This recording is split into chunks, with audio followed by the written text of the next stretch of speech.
자, 요걸 한번 살펴보겠습니다. 슬라이드 보시겠습니다. 자, 요 지도는 아까 말씀드린 것이고, 십자가의 유래가, 요건 바인이라는 학자가 만든 신약성경 용어 주석사전 256페이지 나오는 문구입니다.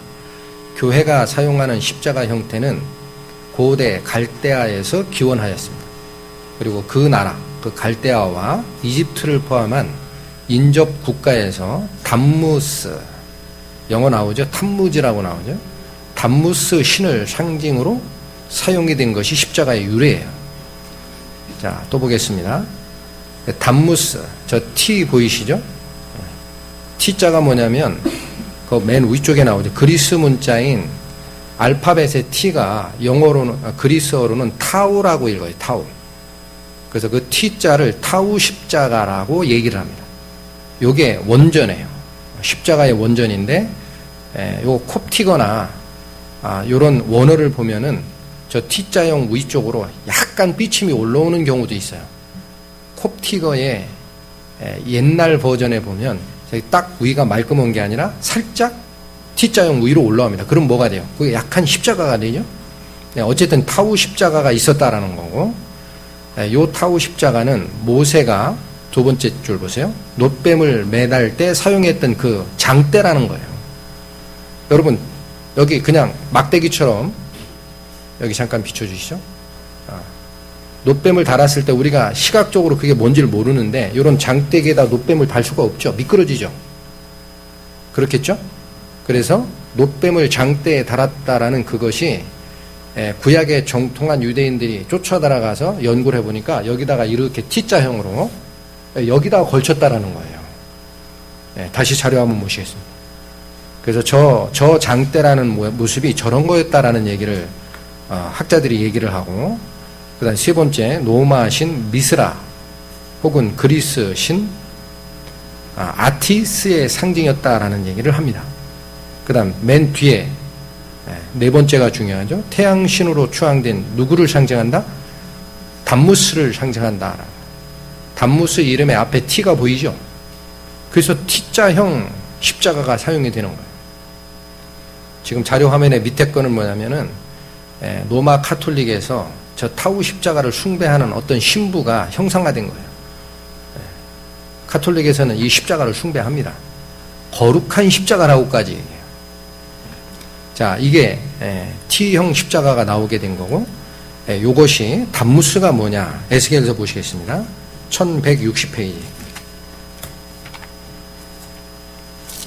구약성경 1160페이지 펴보시죠. 에스겔 8장.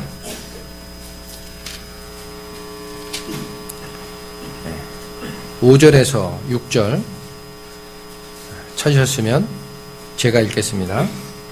그가 내게 이르시되, 여기 잠깐 부연 설명해 드리겠네. 에스겔 선지자가, 요때는 에스겔 선지자가 활동하던 때는 뭐냐면은 북이스라엘이 아시리아에게 포로로 잡혀간 때예요. 그래서 에스겔 선지자도 거기에 같이 가 있었어요. 잡혀가 있었어요. 그때 하나님께서 말씀이 에스겔 선지자에게 임하시고 그 에스겔 선지자를 성령이 이끌어서 예루살렘 성에까지 가서 보여주는 겁니다. 먼저 볼까요? 3절. 그가 손 같은 것을 펴서 내 머리털 한 모숨을 잡으며 주의 신이 나를 들어 천지 사이로 올리시고 하나님의 이상 가운데 나를 이끌어 예루살렘으로 가서 안뜰로 들어가는 북향한 문에 이르시니. 자, 상황 아시겠죠? 하나님의 신이 에스겔을 감동시키셔가지고 그 잡혀갔던 그발 강가라고 합니다. 아시리아 지역의 그 강가에 있던 에스겔을 성령의 인도를 받아서 직접 예루살렘까지 옮겨주세요. 그리고 눈에 보여주는 겁니다. 그 보이는 현상이 5절, 6절 나옵니다. 자, 읽겠습니다. 그가 내게 이르시되 인자야 이제 너는 눈을 들어 북편을 바라보라 하시기로 내가 눈을 들어 북편을 바라보니, 이게 어느 북편이에요? 이어서 나옵니다. 제단문 어기 북편, 어딘지 아시겠죠? 아직 남유다에 예루살렘에 제단이 있었어요. 북이스라엘만 잡혀간 때입니다. 그때에 제단문 북편에 그 투기의 우상이 있더라. 자, 무슨 얘기입니까? 요시야 왕 때 아까 다 산당을 회파했죠. 이 시대부터 지금 에스겔 선지자가 이 예언을 하는 때까지 약 30년 후예요.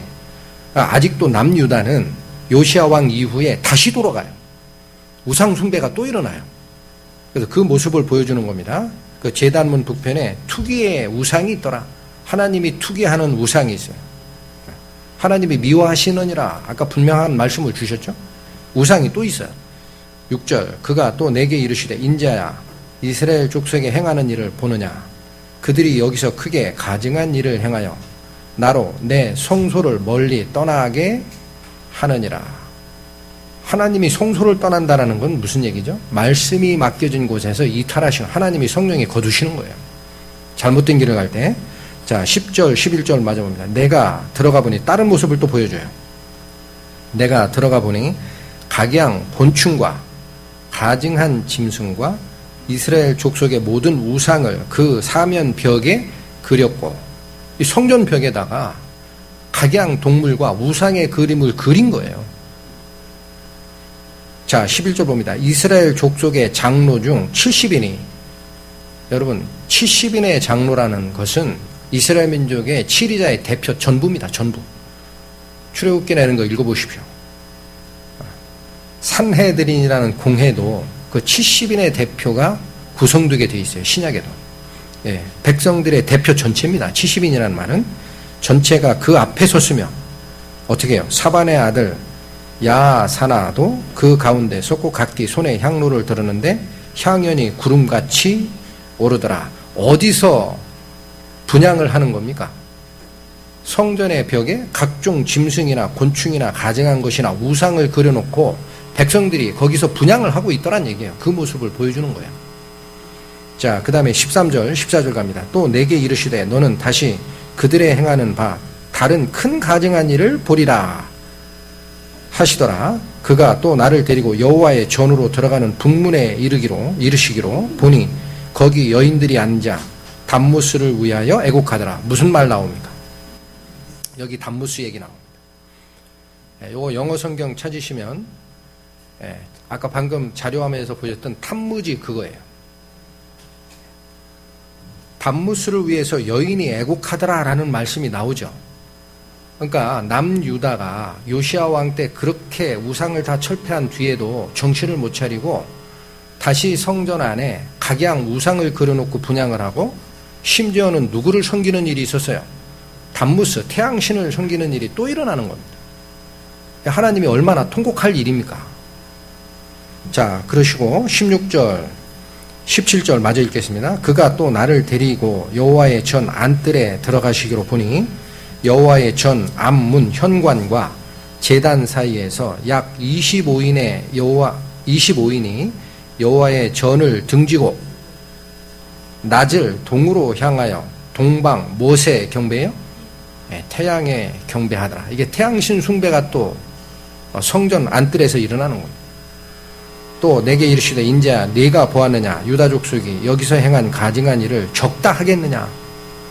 그들이 강포로 이 땅에 채우고 또 다시 내 노를 격동하고 심지어 나뭇가지를 그 코에 두었느니라. 요 말은 이해하기가 좀 어렵죠. 이건 조금 이따 설명을 드리겠습니다만 담무스를 태양신으로 숭배하는 과정에서 담무스가 앞으로 부활한다라는 그 이방 교리가 생겨요. 그 담무스를 나타내는 신상에는 반드시 나뭇가지를 들고 있어요. 그래서 심지어는 그 나뭇가지까지 우상을 숭배하더란 얘기예요. 코에 뒀다라는 건 뭐예요? 이거 주석사항을 여러분 성경에 보면 이방신을 섬길 때 그 담무스를 섬기는 사상의 일파로 나뭇가지를 코에 대고 기도하는 경우도 있었다라고 얘기를 해요. 이런 일이 일어났던 겁니다. 여기 성경에 담무스가 분명하게 나오죠. 자, 그런데 그 담무스가 뭔지는 성경에 언급은 안 하십니다. 자료 한번 보시겠습니다. 자, 그래서 이 T자형 타우 십자가의 원형이 맨 밑에 줄에 있는 그 담무스의 T를 본딴 것이다 라는 거예요. 그리고 에스겔에 분명하게 경고를 하셨죠. 이스라엘도 담무스를 섬기고 태양신을 섬기는 일이 있었다.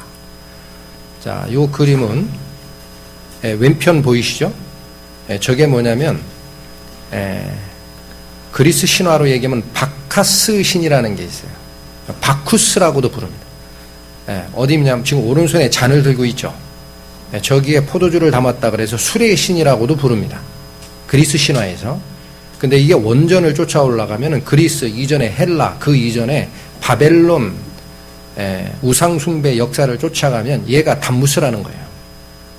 바쿠스 신을 나타내는 것이 책에 따라서는 담무스 신이라고 합니다. 그렇게 보면 지금 나뭇가지 하나 들고 있죠. 이게 자기가 부활한다는 표시예요. 여러분 나중에 크리스마스에 대한 얘기를 혹시 들으시면 콘스탄티누스 황제가 313년에 기독교를 국교로 승인을 하죠. 근데 이때 고민거리가 있어요. 그 당시 로마 황제는요, 정치의 책임자인 엠페라토라고도 합니다. 엠퍼러라는 지위 말고도 대제사장이라는 직함이 같이 있었어요. 카이사르 황제의 전체 칭호를 대면 무지하게 깁니다. 가이우스, 제가 좀 정갔는데 율리우스 카이사르, 여기가 자기 이름이에요. 우리 고유명사 황규영 이런 말입니다. 가이우스 율리우스 카이사르, 그 다음에 폰티펙스 막시무스 엠페라토 이런 식으로 나가요. 왜 이렇게 용어가 깁니까? 그 당시에는 재정일치 사회예요. 로마 황제가 뭐를 같이 가지고 있어요? 제사장 직분을 같이 가지고 있어요. 그래서 폰티펙스라는 것은 제사장이고 막시무스라는 게 크다라는 뜻이에요. 그 대제사장 직함을 폰티펙스 막시무스라고 부릅니다. 근데 자기가 기독교를 국교로 승인하면서 문제가 뭐냐? 정치적으로는 그렇게 가는데 자기가 로마 황제로서 이방신을 섬기던 최고의 제사장인 거예요. 이거 어떻게 하지? 하고 고민하다가 태양신을 숭배하는 12월 25일 제삿날을 예수님의 탄생일로 엎어버립니다. 같이 숭배해라 그냥. 나 골치 아프다. 내가 국교로 승인했는데 이방신 제사 드릴 수 없지 않느냐. 그래서 크리스마스가 나오는데 거기 잘 보면 크리스마스 트리 세우는 거 있죠. 산나무 베다가 세우죠. 그 연원이 뭐냐면 지금 자료 화면에 보시는 담무즈 신을 섬기는 저 나뭇가지. 담무스가 부활했다는 거예요. 나뭇가지처럼 거룩한 나뭇가지와 같이 부활할 것이다라는 샘플입니다. 그래서 그 크리스마스 트리를 세우는 거예요. 알고 보면 심오합니다. 그래서 저걸 들고 있어요. 자, 근데 그 얘기는 나중에 하시고 지금 이 왼편에 있는 그 사진에 보면 담무스 신의 머리 부분이 있죠. 그걸 오른쪽에 있는 사진은 확대한 거예요. 그대로. 머리띠에 무슨 모양이 보입니까? 십자가 모양 보이시죠? 여기서부터 시작되는 거예요. 저것은 예수님 오시기 전 약 1000년 전부터 바벨론 지역, 다시 갈대아 지역이라고도 합니다. 갈대아 우르 지역, 거기가 아브라함 시대의 갈대아 우르고 나중에 어떻게 돼요? 거기가 바벨탑이 세워지는 바벨론 지역입니다. 거기서 나오는 그 전설에 그때부터 섬겼던 담무스 신이에요, 저게. 머리띠에 십자가 도인 게 보이죠? 그 다음에 요건 무슨 얘기냐? 요건 아시리아인이 전쟁 시의 모습을 그린 일종의 목파나라는 겁니다. 근데 거기 보시면 오른쪽은 뭐 추장 같은 사람이 있고 왼쪽에 병사들이 있죠. 창 들고 있는. 근데 거기 보시면 이 부분 보이십니까? 이 부분 목에 뭐를 달고 있어요? 십자가 달고 있죠. 여러분 아시리아가 예수 오시기 전 한참 전 얘기죠. 아까 에스겔 선지자가 그 아시리아 때 포로로 잡혀가서 그발강가에서 하나님의 환상을 보는 거예요. 그러니까 예수님 전 적어도 언제예요? 아시리아 왕국이 한 500년에서 600, 700년 전 시대의 제국입니다. 그때부터 있었다라는 거예요. 뭐가? 십자가를 달고 숨기는 현상이 있었다. 자, 이거 무슨 모습입니까? 이집트 벽화에 주로 보이는 거예요. 그 밑에 쪽에 양쪽에 제단에 섬기는 그 제녀라고 하나요? 여사제가 보이죠? 그 머리 모양 보이시죠? 이게 이집트 피라미드 벽화에서 주로 보이는 이집트의 고유한 의상을 쓰고 있는 이집트의 벽화예요. 근데 거기 녹색으로 칠해진 거 보이십니까? 요게 뭐냐면 앵크 십자가라는 겁니다. 그래서 이 앵크 십자가라는 거는 T형 십자가, 타우 십자가에다가 위에 뭐를 얹힌 거예요? 동그라미를 얹혔어요. 그래서 이건 무슨 얘기냐? 거기 지금 글씨에 나오면 첫 번째 줄 T형 타우 십자가 위에 둥근 고리가 덧붙인 형태예요. 그런데 이게 뭐냐? 지평선 위에 태양이 떠오르는 모양을 형상화했다라고 얘기를 하고 단무스와 태양신이 결합된 형태라고 얘기를 합니다. 단무스가 태양신이에요. 나중에 그렇게 숭배가 됩니다. 이집트의 최고 신인 태양신 라를 숭배할 때 썼다. 그러니까 단순 타우보다는 위에 뭐를 형상화한 게 더 강해요? 태양을 형상화한 것이 강합니다. 그러니까 이런 벽화가 언제 일어납니까? 그리스도 후에 나옵니까? 피라미드가 생긴 게 언제예요? 출애굽 전입니다. 출애굽 전에 피라미드가 다 생겨요. 이스라엘 백성이 노예로 복역할 때 그때 피라미드가 생겼다라는 게 설이에요. 그리스도 전 한참 전부터 이방에게 무슨 숭배 사상이 있었던 얘기예요. 다양한 형태의 십자가 숭배 사상이 있었다는. 자료 한번 또 보시죠. 저건 뭐냐? 이집트 멤피스 지역에서 발견하는 아몬이라는 신의 형상입니다. 자, 여기 손가락에 들고 있는 거 보이죠? 이게 무슨 십자가입니까? 앞에 가보세요. 이거죠. 앵크 십자가예요. 이거 들고 있어요. 손에. 맞죠? 네. 아몬 신이, 그러니까 이방신, 태양신을 섬기는 과정에서도 이미 뭐를 가지고 있어요? 그 사람들이. 타우 십자가 원형인 단무스를 섬기는 그 형상을 가지고 있는, 내가 태양신이라는 얘기예요. 아몬 신이. 그걸 형상한 거예요. 자, 요건 슬라이드 있는 그대로 보시겠습니다. 시간 예레미야서에 이런 말씀이 46장 25절에 나 만군의 여호와 이스라엘의 하나님이 말하노라. 보라, 내가 노의 아몬과, 노라는 것은 그 지방이에요. 이집트 지방의 일부분을 얘기한다고 합니다. 바로와 애굽과 애굽 신들과 왕들 곧 바로와 및 그를 의지하는 자들을 벌할 것이니라 라는 성경 구절에 아몬 신이 언급이 되어 있습니다. 이게 이방 신이에요. 근데 그 안에 무슨 십자가를 가지고 있어요? 앵크 십자가라는 것을 가지고 있습니다. 제가 이 자료를 다 보여드리는 이유는 뭡니까? 십자가를 숭배하는 연호는 그리스도 전부터 바벨론 지역과 갈대아 지역에서 탐무스라는 영어식, 우리 성경으로 얘기하면 단무스라는 태양신을 섬기는 그 과정에서 유래했다라는 겁니다. 이 자료 화면들은 제가 지금 만든 게 아니에요. 이거 연구했던 학자들이 다 책으로 써놨어요. 자, 또 보겠습니다. 이 모습은 뭐냐면 이집트 테베 지역에 있는 아메노피스 4세라는 왕일 거예요, 아마. 그 왕의 한 건물에 사파로 있는 겁니다. 이게 왕이 기도하는 장면이라고 얘기를 합니다. 근데 여기 잘 보시면 보이시죠? 뭐 걸어놨어요? 앵크 십자가 걸어놨죠. 자, 그래서 십자가의 연호는 단무스의 앞 글자인 타우를 딴 타우 십자가에서 출발했다라고 얘기해요. 그럼 도대체 단무스가 뭐길래 이방 지역에서 이런 단무스를 섬기는 사상이 나왔느냐 이거예요. 그래서 단무스와 하늘 여신 숭배 사상의 연원을 잠깐 보시면 이게 뭐냐면 세미라미스와 단무스라고 하는 그 동상입니다. 저기 여인 있죠. 여인이 누구냐? 세미라미스예요. 안고 있는 아기가 단무스입니다. 그래서 이게 무슨 얘기냐? 세미라미스는 성경에 안 나오죠. 단무스는 나옵니다. 또 누가 나와요? 니무롯이 나옵니다. 니무롯. 그래서 저 형상이 이미 갈대아 지역과 바벨론 지역에서 세미라미스와 단무스를 섬기는 사상이 있었다는 거예요. 그러다가 이게 오른쪽 사진 이시스와 호루스라는 이집트에서 섬겼던 모자신입니다. 똑같이 아기를 가지고 있죠. 얘가 어떻게 돼요? 나중에 성모 마리아가 아기 예수를 들이고 있는 식으로 전환이 되면서 마리아 숭배 사상이 카톨릭에 두르게 되는 근원이 됩니다. 마리아를 숭배하는 이유가 그거예요. 근원이 뭔지를 알면 우리가 피할 수 있어요. 더러워지는 거를. 자, 그래서 도대체 그 세미라미스라는 말만 성경에 없어요. 니무롯과 단무스라는 말이 있습니다. 그래서 그 내용을 봤더니 이건 역사학자들이 추정한 거예요. 갈대아 지역의 역사를 전문적으로 연구하는 역사학자들이 추정한 것이, 추적해 보니까 뭐가 나오느냐? 니무롯의 아내가 세미라미스라는 거예요. 그래서 니무롯이 죽어요. 근데 죽은 후에 아들 담무스를 낳게 됩니다. 근데 뭐라고 얘기했냐면 니무롯이 죽었는데 어떻게 아들을 낳아요?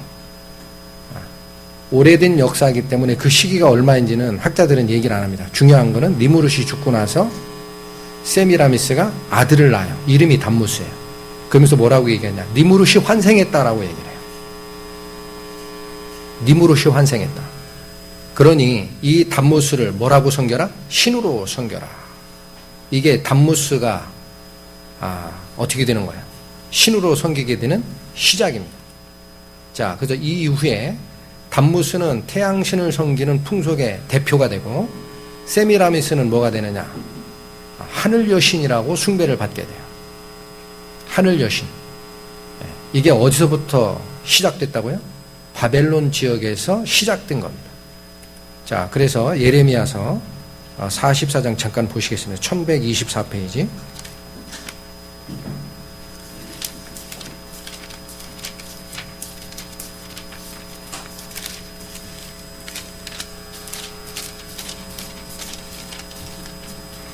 예레미야서 44장 17절 보시겠습니다. 1124페이지 찾으셨으면 제가 읽겠습니다. 우리 입에서 낸 모든 말을 정령이 실행하여 우리의 본래 하던 것 곧 우리와 우리 선조와 우리 왕들과 우리 방백들이 유다 성읍들과 예루살렘 거리에서 하던 대로 하늘 여신에게 분향하고 그 앞에 전제를 드리리라. 이게 뭐냐면 예레미야 선지자가 어느 때입니까? 어느 때? 에스겔 선지자는 아시리아에게 북이스라엘이 잡혀갈 때 같이 포로로 잡혀간 상태에서 하나님의 말씀을 받는 것이고, 예레미야 선지자는 남유다가 마지막에 멸망할 때 그때 경고를 계속 해대는 선지자예요.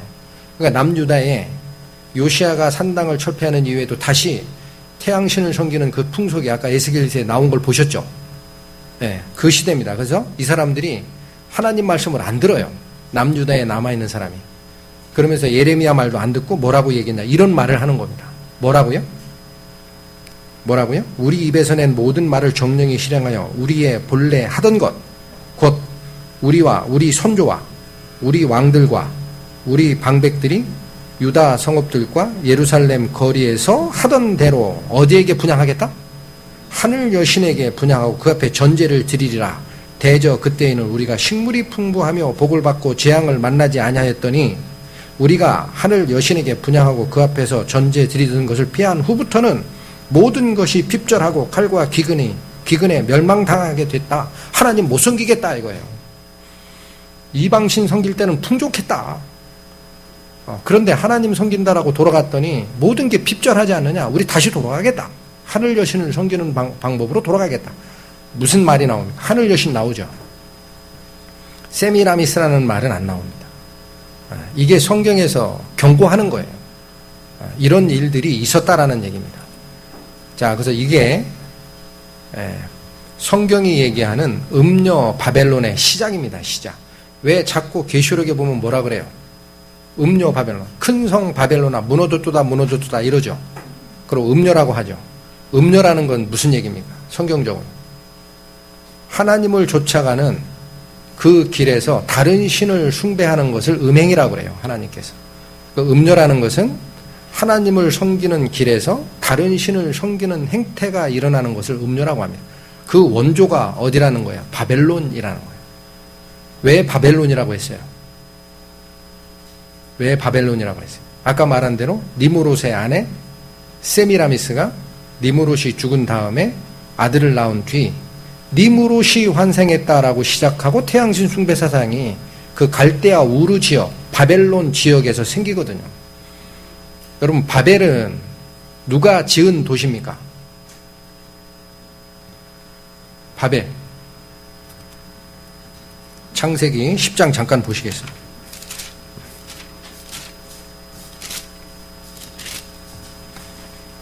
창세기 구약성경 12페이지입니다.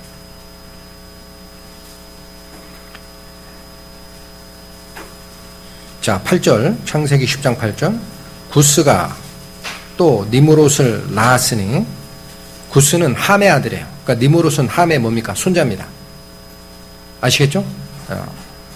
노아의 아들 셋, 야벳, 함 중에 그 함의 손자가 니무롯이에요. 그런데 8절, 구스가 또 니무롯을 낳았으니 그는 세상에 처음 영걸이라. 그가 여호와 앞에서 특이한 사냥꾼이 되었으므로 속담에 이르기를 아무는 여호와 앞에 니무롯 같은 특이한 사냥꾼이로다 하더라. 10절 봅니다. 그의 나라는, 이 무슨 소리예요?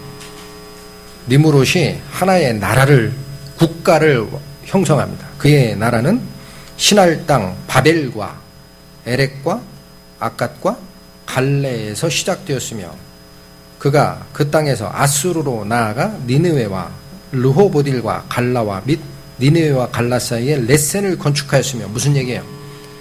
니무롯이 세운 나라가 엄청 컸어요. 그때 여러분 아수르 지역으로 나가는 니느웨라는 지역이 나오죠. 제가 지도를 지금 안 가져왔습니다만 바벨이라는 그 지역은 메소포타미아 지역 저 하구 쪽이에요. 저 하구 쪽 지금 이라크 지역입니다. 근데 거기서 약간 그 티그리스 강하고 유프라테스 강, 지금 어느 강인지 모르겠는데 유프라테스 강일 가능성, 그 강줄기를 따라 조금 더 올라가면은 아시리아가 다스리던 지역이 있어요. 거기에 니느웨가 있어요. 이 지역을 다 누가 건설했다는 얘기입니까? 구스의 아들 니무롯이 건설했어요. 이게 엄청난 왕권을 가지고 바벨을 건설한 자가 누굽니까? 니무롯이에요. 그래서 음료 바벨론이라고 얘기하는 것은 바벨 자체를 건설한 니무롯의 통치 지역에서부터 잘못된 우상 숭배 사상이 시작된 겁니다. 그것이 세미라미스와 담무스로 연결되는 거예요. 자, 자료 한번 다시 보시겠습니다. 자, 이게 음료 바벨론의 시작이고, 문제는 그렇다면 우리에게 지금 필요한 교회에 십자가가 어떻게 등장하느냐, 이 과정도 한 번은 잘 살피셔야 됩니다. 보니까 초기 교회에는 십자가는 예수님이 돌아가시면서 수욕을 당한 형틀 정도로 이해를 했어요. 요거 히브리서 12장 2절에 그 말씀이 나옵니다. 뭐라고 나와요? 시간관계는 그냥 읽겠습니다. 슬라이드. 그리스도께서 십자가를 참으사 부끄러움을 개의치 아니하시더니 승리하셨다. 이런 말씀이 나와요. 여기 보면 십자가가 부끄러움이죠. 그걸 참는 거예요. 형틀을 위해서 참는 겁니다. 이게 초대교회 시대에 서신서에 나온 얘기고, 그래서 성도들은, 초대교회 성도들은 십자가라는 것을 달지를 않았어요. 오히려 그리스도가 뭐예요? 저기서 고난받은 형틀이다라는 거. 달 이유가 없죠. 성경에 나오는 것은 우리가 다만 뭐를 중시 여기는 겁니까? 십자가 형틀을 중시 여기는 게 아니고 십자가에 달려 돌아가신 예수 그리스도의 그 원리, 그게 우리 건 거죠. 아시겠죠? 형상은 하나님께서 미워한다라고 되어 있습니다. 그런데 자, 여기서부터 시작이 됩니다. 아까 말씀드린 콘스탄틴 황제가 밀비안 다리에서 자기랑 경쟁하는 다른 장군에게 전투에서 이기는 과정이 있어요. 근데 이 밀비안 다리 전투 바로 전에 꿈엔가 환상인가 십자가 형상을 봤다라고 전해집니다. 그래서 이겨요. 그리고 나서 이깁니다. 그 다음에 어떻게 해요? 그래서 앞에 있던 그 밀비안 다리 전투가 313년에 일어나는 전투인데 딱 1년 뒤에 기독교를 국교화시켜요. 콘스탄틴 황제. 내가 십자가를 보고 승리를 했으니 기독교를 국교화로 선언하노라라고 밀라노 칙령에서 명시를 합니다. 자, 근데 아까 말씀드렸죠. 이렇게 되니까 어떻게 돼요? 황제가 기독교를 믿는다라고 하니 황제 밑에서 정치적으로 성공하고 그 위쪽으로 커가려고 하는 사람은 이교도를 섬길 수가 없죠. 그래서 그 사람들이 원래 섬기던 이교도들이 기독교로 개종합니다. 엄청 많이 개종을 했다 그래요. 근데 그거는 말이 개종이지 믿는 자가 된 게 아니죠. 종교만 개종한 거예요. 이런 현상이 일어나면서 어떻게 돼요? 아까 얘기했던 바벨론과 갈대아 지역에서 출발한 태양신을 섬기든 담무스를 섬기든 T형 십자가를 섬기든 앵크 십자가를 섬기든 그 관습이 기독교 안으로 들어오게 된 겁니다. 이게 십자가가 기독교 안으로 넘어오는 경로입니다. 그 이전에는 초대교회에 십자가를 섬긴 적이 없습니다. 자, 그 다음에 어떻게 했냐. 431년에 에베소 종교회의, 우리 성경 말씀으로 하면 에베소라는 거예요.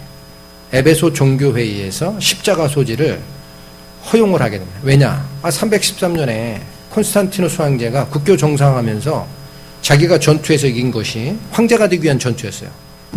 그게 십자가를 받다고 얘기하고 막 얘기를 하니까 반발하기 뭐하니까 요때쯤 가서 공식적으로 개인이 십자가를 소지해도 좋다라고 종교회의에서 허락을 합니다. 더 좀 신기한 것은 요 에베소 교회, 에베소 종교회의에서 마리아 숭배 사상도 이때 공식화가 돼요. 이게 뭡니까? 우상 숭배의 시작이에요. 카톨릭에 이게 두르기 시작해요. 그리고 586년에 가면 교회 건물 위에 십자가를 세워도 좋다라고 허용이 됩니다. 초대교회에 생긴 겁니까? 한참 뒤에 갑니까? 400년이나 지난 뒤 얘기고, 그거의 촉발제 역할을 했던 것은 뭐냐? 콘스탄티누스 황제의 기독교 국교화라는 거예요. 그래서 이교도 물결이 두른 겁니다. 이게 기독교가 두르게 된 연원이고, 자, 요건 이제 지금 저게 어디입니까? 바티칸 광장입니다. 뒤에 보이는 거는 베드로 성당이에요. 근데 저 화살표로 친 부분 보이죠? 잘 안 보이십니까? 거기 지금 뾰족하게 기둥 하나 서 있죠? 저게 뭐냐? 오벨리스크라는 거예요. 오벨리스크. 근데 이 오벨리스크가 바티칸 광장 정중앙에 서 있습니다. 근데 이 오벨리스크가 뭐냐면, 원래 이집트에 태양신 숭배를 하던 도시가 있어요. 그 헬리오폴리스라고 합니다. 헬리오라는 게 태양을 얘기해요. 헬리오폴리스는 태양을 숭배하는 도시라는 얘기예요. 여기에 있던 태양신 숭배 사상의 우상인 오벨리스크를 전격적으로 운송을 해와요. 그래서 어디다 세워요? 바티칸 광장 정중앙에 세웁니다. 이방신을 섬기던 우상이었어요. 그게 카톨릭에 두르기 시작합니다. 자, 이건 무슨 얘기? 이거는 베드로 성당의 모습입니다. 지금 흑백 사진이라 명확하지 않죠? 근데 잘 보시면 베드로 성당의 내부인데, 여기 동그라미 친 부분 보이시죠? 거기 약간 흰색 화살표도 보이시죠?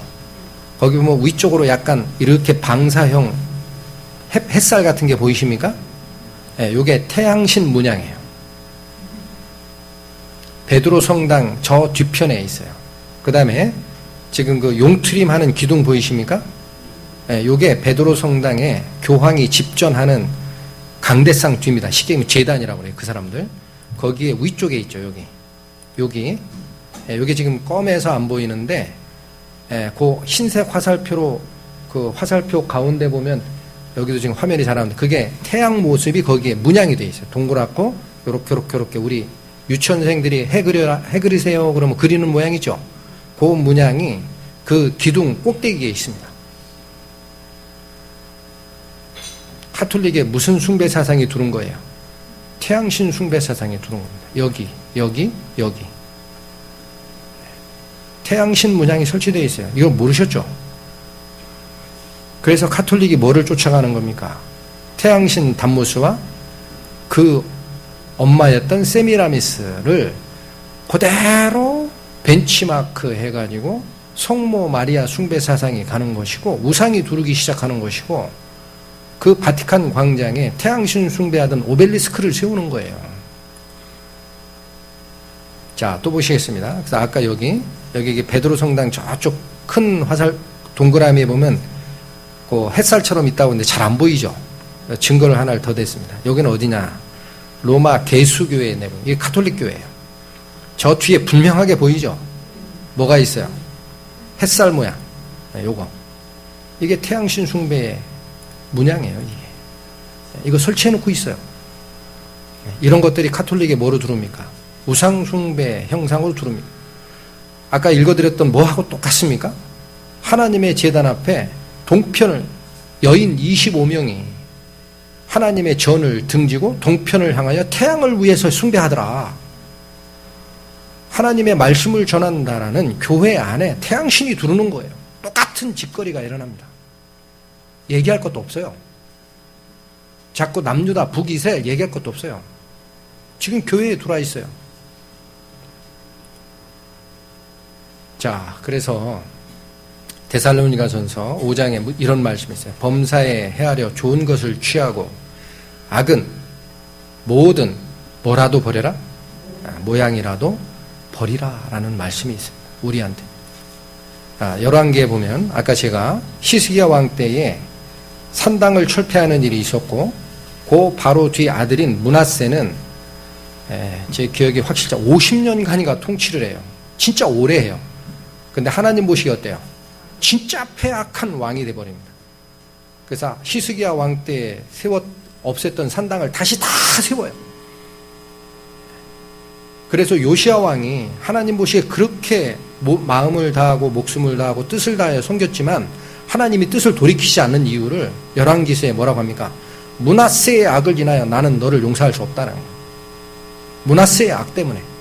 그러면서 그 말씀이 나옵니다. 21장 2절 3절 므낫세가 여호와 보시기에 악을 행하여 여호와께서 이스라엘 자손 앞에서 쫓아내신 이방 사람의 가증한 일을 본받아서 바알을 위하여 단을 쌓으며 아세라 목상을 섬기며 다시 무슨 일이 일어나요? 하나님의 제단 앞에 우상을 섬기는 일이 이게 악이다라는 겁니다. 므낫세의 악을 인하여 내가 너희를 용서할 수 없다. 데살로니가전서의 말씀이 우리에게 의미가 심장하게 들어오죠. 악은 뭐더라 다 버려라? 어떤 모양이라도 버리라. 하나님이 얘기하시는 겁니다. 어떤 형상이라도 만들어 제단 옆에 세우지 마라. 하나님께서 미워하신다. 자, 신명기 아까 읽었던 말씀 다시 한번 읽겠습니다. 네 하나님 여호와께서 이 40년 동안에 너로 광야의 길을 걷게 하신 것을 기억하라. 이는 너를 낮추시며 너를 시험하사 내 마음이 어떠한지 그 명령을 지키는지 아니 지키는지 알려 하심이라. 오늘 우리에게도 똑같은 겁니다. 우리 안에 잘못된 길로 저희가 가다가 말씀의 경고를 받고 돌아왔어요. 그래서 우리는 앞으로 말씀만을 쫓아가겠다라고 맹세한 사람들이에요. 그 교회 이름을 뭐라고 붙였어요? 성경중심회라고 붙였습니다. 하나님 말씀만을 쫓아가겠습니다. 우리 안에 혹시라도 지금도 이런 일이 있다면 어떻게 됩니까? 악은 모든 모양이라도 버리라. 그 말씀에 순종하면 됩니다. 그 길만이 우리에게 진정한 하나님의 말씀이 계속적으로 공급되는 첩경이에요. 아, 이거 괜찮겠지. 원래 그렇게 시작하는 겁니다. 이거 괜찮겠지. 그거 뭐 문제가 있으려고? 최소한 하나님 말씀을 전하는 이 공간 안에 시각적으로 뭔가 이상한 모습이 보이거나 그런 거 없애야 돼요. 그게 말씀을 순전히 쫓아가는 우리의 모습이고 기도가 되어야 된다라고 저는 생각합니다. 오늘 말씀 여기서 마치겠습니다. 잠깐 기도드리겠습니다. 하나님 아버지 감사합니다. 북이스라엘과 남유다의 백성들이 하나님을 섬긴다라고 하면서 하나님께서 말씀하신 그 말씀을 정확하게 보지 못하고 조금씩 잘못된 길로 나아갔던 것을 오늘 보아 알았습니다. 하나님께서 미워하신다라는 어떠한 형상도 우리 안에 없게 하여 주시고 더욱이 하나님께서 말씀하시는 어떤 말씀이라도 우리가 순전하게 자기를 버리고 쫓아 나아가 하나님의 영광스러운 모습에 저희가 인도되기를 간절히 원합니다. 이후 시간도 성령께서 저희를 인도하여 주시기를 원하오며 우리를 구원하신 예수 그리스도의 이름으로 감사하며 기도드렸습니다. 아멘.